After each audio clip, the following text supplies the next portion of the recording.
ইন্না লিল্লাহি ওয়া ইন্না ইলাইহি রাজিউন। আল্লাহর বান্দা শরীফ ওসমান হাদি ভাই দুনিয়ার সফর শেষ করে আখিরাতের সফর শুরু করেছে, তার মানে উনি মারা গেছে। আজকে একটু আগে মারা গেছে। পুরানের দুনিয়া খবর।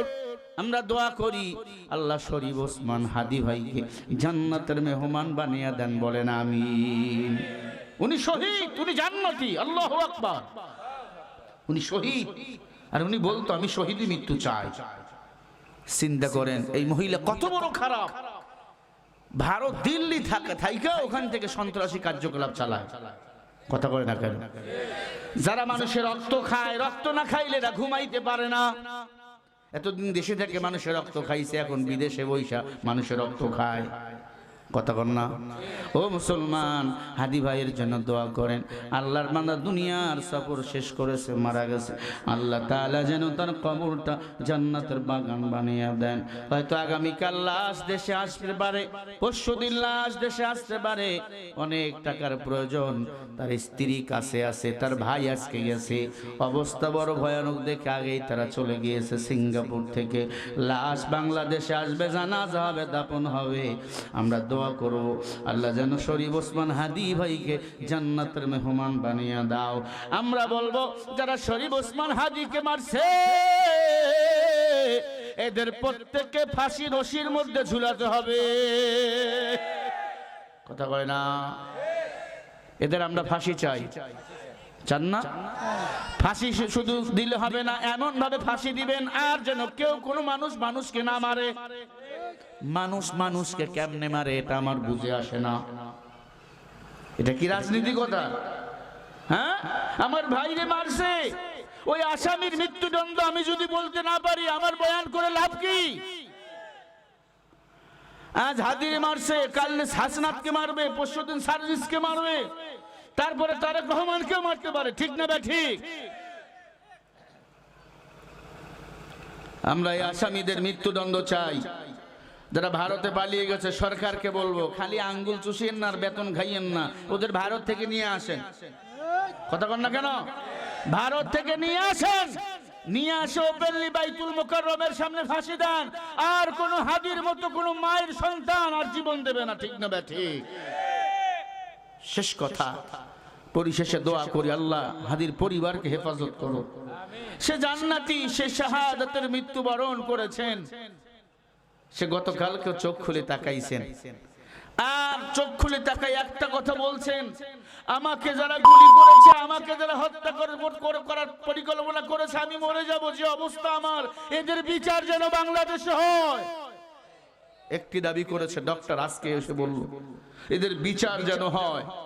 যদি একটা বিচার এমন দৃষ্টান্তমূলক হয়, খোদার কসম এদেশে আর খুন খারাপি করতে মানুষ কখনো সুযোগ পাবে না।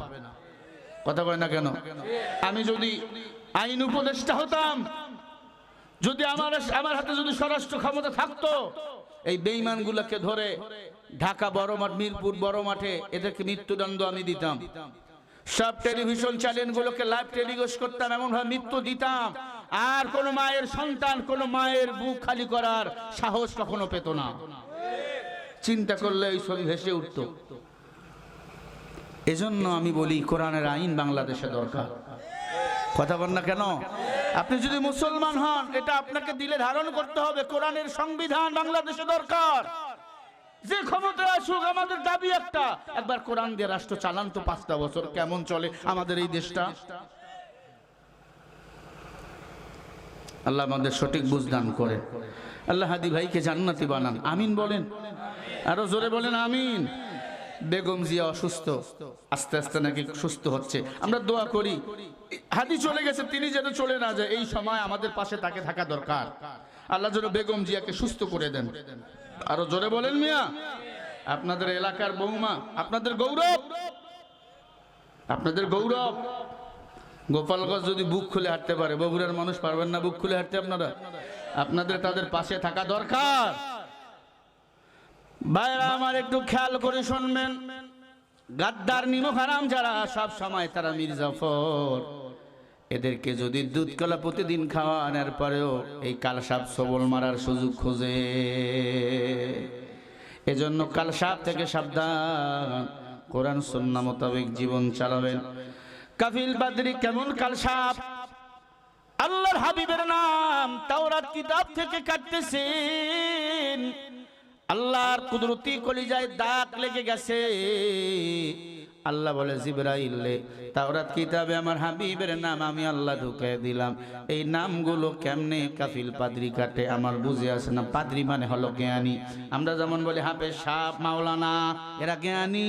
পাদ্রি বিভিন্ন ভাষার পণ্ডিত, বিভিন্ন কিতাবের গবেষক পণ্ডিত, জ্ঞানী, তাদেরকে পাদ্রি বলা হয়।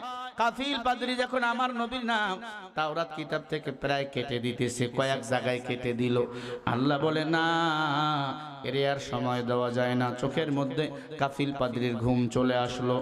আল্লাহর বান্দা চিন্তা করলে সবার যেহেতু ঘুম চলে আসছে, আমি একটু ঘুমায় যাই, সকালবেলা ঘুম থেকে উঠে নাস্তার টেবিলে বাকি নামগুলো আমি কেটে দেবো, তাহলে মুসা নবী হবে খুশি, আমারকে বেশি ভালোবাসবে, তারা ডানের চেয়ারটা হয়তো আমারই হয়ে যাবে। তেল মারতে চাইছিল, তেল মারতে চেয়েছিল, এই তেলের কারণে আমার বাংলাদেশটা আজকে ধ্বংসের মুখে পতিত হইতেছে। বারা আমার একটু খেয়াল করে কথাগুলো বুঝবেন। মুসা নবীর উম্মত কাফিল পাদ্রী আমার নবীর নাম কিছু জায়গায় কাটলেন, অনেক জায়গায় বাকি। চিন্তা করলাম একটু ঘুমাবো, ঘুমায়া গেলেন। আল্লাহ পাক রব্বুল আলামিন জিবরাইলকে বলে, জিবরাইল তোমার 600 নূরের পাখা দিয়ে পৃথিবীতে যাও, আমি আল্লাহর পক্ষ থেকে একটা বাতাস তার শরীরে লাগায়া দাও। আমি আল্লাহ তাকে আর মানুষ রাখবো না, তাকে মানুষ থেকে আমি সাপে রূপান্তরিত করব। জিবরাইল আমিন আসলেন, তার পাখা দিয়ে বাতাস করলেন। আবু দাউদ শরীফের মধ্যে ঘটনা আসছে, সাথে সাথে কাফিল পাদ্রী মানুষ থেকে সাপে রূপান্তরিত হয়ে গেল। 22 ফুট লম্বা, 6 ফুট চওড়া এমন সাপ যদি ঘরে থাকে, বলেন কয়জন ওই ঘরে বসবাস করবেন? এখানে যদি আসে কেউ থাকবেন? আগে আমি হুজুর দৌড়। এরা আল্লাহর বান্দা মুসা নবীর উম্মত কাফিল পাদ্রী ঘুম থেকে উঠে খেয়াল বাকি নামগুলো কাটবে তাওরাত কিতাব থেকে, কিন্তু ঘুম থেকে উঠে আয়নার সামনে যখন গেছে, গিয়া দেখে উনি আর মানুষ নাই, মানুষ থেকে সাপে রূপান্তরিত হয়ে গেছে। চিন্তা করে, হায় হায়, আমি তো মানুষ ছিলাম, সাপ কেন হইলাম? না না, এটা চিন্তা করার সময় নাই, আমি এখন ঘরে থাকবো। আমার ছেলে মেয়ে আইসা যখন দেখবে আব্বার জায়গায় আব্বা নাই, আব্বার জায়গায় সাপ, আমাকে তারা তো মেরে ফেলবে, জিজ্ঞাসা কিছু করবে না। সাপ দেখলে মানুষ সালাম দেয় না, লাঠি হাতে নেয়, আগে বানা, ঠিক না? কাফিল পাদ্রী চিন্তা করলো, আমার আর ঘরে থাকা যাবে না, জঙ্গলায় চলে গেল তাওরাত কিতাব হাতে নিয়া। কিন্তু মানুষের মতো জবান ঠিক আছে।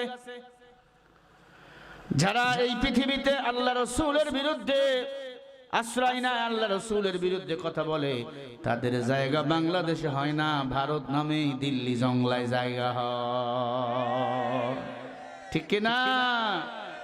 বড় বড় আলেমদেরকে হত্যা করেছিল, বিনা অপরাধে হেফাজতে ইসলামের শত শত সন্তানদেরকে মেরেছিল স্বৈরাচারের দল। কে দিবি এই জবাব? কেউ বলো হুজুর এর কথা বলো কেন? এর কথা না বললে ওয়াজ হবে না, ওর কথা বলাই লাগবে কয়েকবার, কারণ জ্বালাইছে আমাদের, আমরা জানি কত জ্বালা। ওয়াজ করতে দিত না, ওয়াজ থেকে বক্তারে নিয়ে যাইতো। আমরা কি চোর? চোর রেহান কাবলা লাগায়, চোর ডাকাত মদখোর ঘুরে বেড়ায়, হুজুরদা পালিয়ে পালিয়ে বেড়ায়। ইমাম সাহেব খুতবা দিতে পারে না, হক কথা বলতে পারে না, ওই বেঈমানদের ভয়ে কথা কোন ঠিক না ঠিক? তবে ইমামদের বলবো, যা আল হক ওয়াজহাকাল বাতিল ইন্নাল বাতিলা কানা যাহুকা, হকের আওয়াজ দিবা, বাতিল পালিয়ে যাবে।